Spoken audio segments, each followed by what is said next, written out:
लौंग की चाय से पाएं अद्भुत फायदे, सर्दी खांसी को कहें अलविदा। लौंग की चाय का सेवन करना स्वास्थ्य के लिए बहुत ही फायदेमंद होता है। लौंग कई सारे पोषक तत्वों के गुणों से भरपूर होता है। सर्दी खांसी की समस्याओं को दूर करने के लिए लौंग की चाय का सेवन करना फायदेमंद होता है। लौंग का सेवन करना स्वास्थ्य के लिए फायदेमंद होता है। लौंग औषधीय गुणों से भरपूर होता है। साथ ही इसमें कई सारे पोषक तत्वों के गुण पाए जाते हैं, जो स्वास्थ्य से जुड़ी कई सारी समस्याओं को दूर करने में मदद करते हैं। लेकिन लौंग से बनी चाय का सेवन करने से सेहत कई तरह के लाभ मिलते हैं। रोजाना लौंग की चाय पीना शरीर के लिए लाभकारी होता है। सर्दी खांसी और सूजन की समस्याओं से राहत पाने के लिए लौंग की चाय का सेवन करना फायदेमंद होता है। इसके अलावा ये दांत दर्द में पेन किलर की तरह का काम करता है। तो आइए जानते लौंग की चाय का सेवन करने से सेहत को मिलने वाले फायदे के बारे में। लौंग की चाय पीने के फायदे। सर्दी खांसी राहत दिलाने में फायदेमंद। सर्दी खांसी राहत पाने के लिए लौंग की चाय का सेवन करना बहुत ही फायदेमंद माना जाता है। लौंग में एंटीसेप्टिक, एंटीवायरल और एंटीमाइक्रोबियल गुण पाए जाते हैं, जो सर्दी खांसी और आम संक्रमण को दूर करने में मदद करते हैं। इम्यूनिटी को मजबूत बनाने में फायदेमंद। इम्यूनिटी को मजबूत बनाने के लिए लौंग की चाय का सेवन करना बहुत ही फायदेमंद माना जाता है। लौंग में एंटीऑक्सीडेंट गुण पाए जाते हैं, जो इम्यूनिटी को मजबूत बनाने में मदद करते हैं।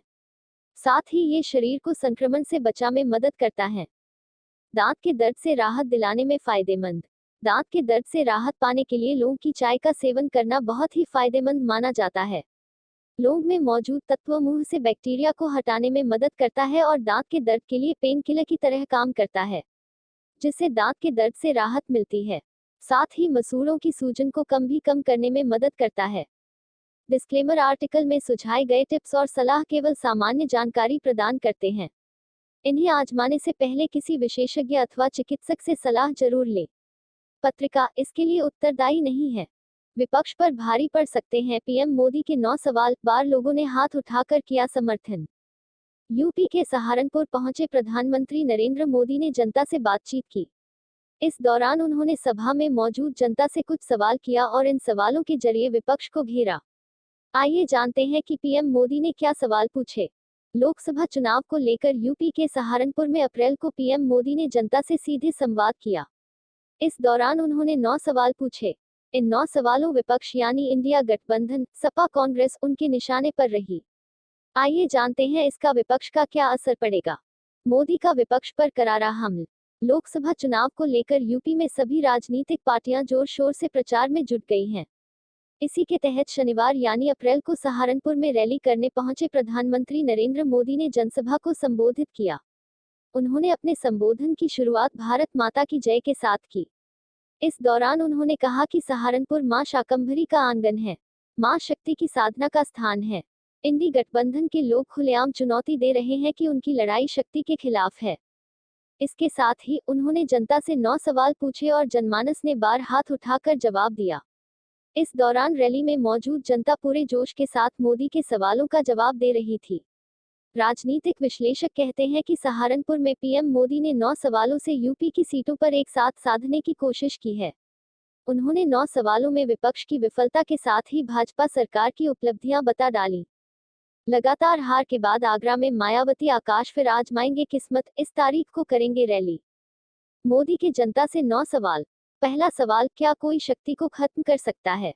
जवाब, नहीं। दूसरा सवाल, आज देश की छवि मजबूत हुई है और देश तेजी से विकसित हो रहा है, बताओ हुआ है या नहीं? जवाब, हाँ। तीसरा सवाल, देश का डंका पूरी दुनिया में बज रहा है, किसकी वजह से? जवाब, आपकी वजह से। इस पर पीएम मोदी ने कहा कि आपने गलत जवाब दे दिया। डंका मोदी के कारण नहीं, बल्कि आपके एक वोट से बज रहा है। चौथा सवाल, इंडी के नेताओं को लोकल फॉर वोकल से कोई सरोकार है या नहीं? जवाब, नहीं। पांचवा सवाल, एक आंकड़ा आप याद रखोगे, घर जाकर बताओगे, 3 बार कहा बताओगे तो मैं बताऊं? जवाब, हाँ। छठा सवाल, दुनिया के कई देशों में यूरिया का थैला 3000 रुपए से ज्यादा में मिलता है, जबकि भारत में से भी कम रुपए में दिया जा रहा है। पीएम ने भीड़ से 3 बार पूछा, बोलो कितने में दिया जा रहा? ये बातें किसानों को बतानी चाहिए कि नहीं, बताओगे कि नहीं? जवाब, हाँ। सातवां सवाल, विकास कार्य कराने के लिए मोदी को आप लोगों का आशीर्वाद चाहिए कि नहीं, दोगे या नहीं? जवाब, हाँ। 8वां सवाल, पीएम मोदी कैराना लोकसभा से भाजपा प्रत्याशी प्रदीप चौधरी, सहारनपुर से प्रत्याशी राघव लखनपाल को रिकॉर्ड वोटों से जिताने का सवाल किया। उन्होंने कहा, आपको ही रिकॉर्ड तोड़ने होंगे। तोड़ेंगे कि नहीं? जवाब, हाँ। 9वां सवाल, जितना मतदान पहले चुनाव में हुआ था उससे अधिक वोट दिलाएंगे कि नहीं? घर घर जाकर वोट डलवा लेंगे कि नहीं? संजना सिंह एक डिजिटल पत्रकार हैं। दिल्ली यूनिवर्सिटी से ग्रेजुएट हुई संजना को खबरों की दुनिया से लेकर वीडियो की दुनिया तक अच्छी समझ है। इन्होंने दिल्ली और असम चुनाव में भी काम किया। Lucknow news, Prayagraj news, Varanasi news, Agra. Mumbai में सूर्य कुमार यादव की एंट्री तो दिल्ली से इस दिग्गज की छुट्टी, आज बड़े बदलाव तय। मुंबई इंडियंस आज आईपीएल में अपनी पहली जीत के इरादे से उतरेगी। सूर्य कुमार यादव की मुंबई में वापसी हो गई है। वहीं दिल्ली कैपिटल्स को मिचेल मार्श चोटिल होने से बड़ा झटका लगा है। आइए मैच से पहले जानते हैं दोनों की प्लेइंग 11 कैसी हो सकती है। में आज अप्रैल को सुपर संडे में डबल हेडर खेला जाएगा, जिसका पहला मैच मुंबई के वानखेड़े स्टेडियम में मुंबई इंडियंस और दिल्ली कैपिटल्स के बीच खेला जाएगा। भारतीय समयानुसार दोपहर बजे से खेले जाने वाले इस मैच पर सबकी नजरें टिकी होंगी। आज मुंबई की नजरें आईपीएल की अपनी पहली जीत पर होगी, तो वहीं दिल्ली की निगाहें जीत की पटरी पर लौटने पर होंगी। इस मुकाबले में दोनों ही टीमों में दो बड़े बदलाव तय माने जा रहे हैं।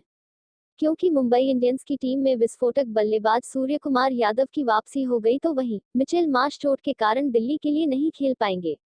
आइए मैच से पहले जानते हैं दोनों की प्लेइंग 11 कैसी हो सकती है। सूर्य कुमार यादव की वापसी पर कटेगा नमन धीर का पत्ता। सूर्य कुमार यादव एनसीए से फिट होकर मुंबई इंडियंस से जुड़ गए हैं। उन्होंने टीम के ट्रेनिंग सेशन में विस्फोटक बल्लेबाजी की है। उम्मीद है कि आज उन्हें प्लेइंग 11 में शामिल किया जाए। अब सवाल ये है कि सूर्या की वापसी के बाद कौन बाहर होगा। माना जा रहा है कि सूर्या नमन धीर की जगह लेंगे। नमन धीर ने वैसे तो अच्छा प्रदर्शन किया है, लेकिन सीनियर की वापसी पर उन्हें जगह छोड़नी पड़ेगी। चोटिल मिचेल मार्श की जगह जैक फ्रेजर। वहीं चोटिल मिचेल मार्श आज का मुकाबला नहीं खेलेंगे। दिल्ली के लिए ये किसी बड़े झटके से कम नहीं है। वह तेजी से रन बनाने के साथ ही गेंदबाजी में भी टीम के लिए योगदान देते रहे हैं। ऐसे में उनकी जगह आज जैक फ्रेजर मैकगर्क को प्लेइंग 11 में शामिल किया जा सकता है, क्योंकि जैक शीर्ष क्रम में बल्लेबाजी के साथ लेग स्पिन का विकल्प भी दे सकते हैं। दिल्ली कैपिटल्स की संभावित playing: Prithvi Shaw, David Warner, Jack Fraser McGurk, Rishabh Pant कप्तान, wicketkeeper Tristan Stubbs, Abhishek Porel, Axar Patel, Rasikh Dar, Anrich Nortje, Ishant Sharma और Mukesh Kumar. Impact player: Khaleel Ahmed, Jhye Richardson, Ricky Bhui. Mumbai Indians की संभावित playing: Rohit Sharma, Ishan Kishan, wicketkeeper Surya Kumar Yadav, Dewald Brevis, Tilak Varma, Hardik Pandya कप्तान, Tim David, Piyush Chawla, Gerald Coetzee, Jasprit Bumrah और Akash Madhwal. Impact player: Kwena Maphaka, नमन धीर, नेहल वधेरा।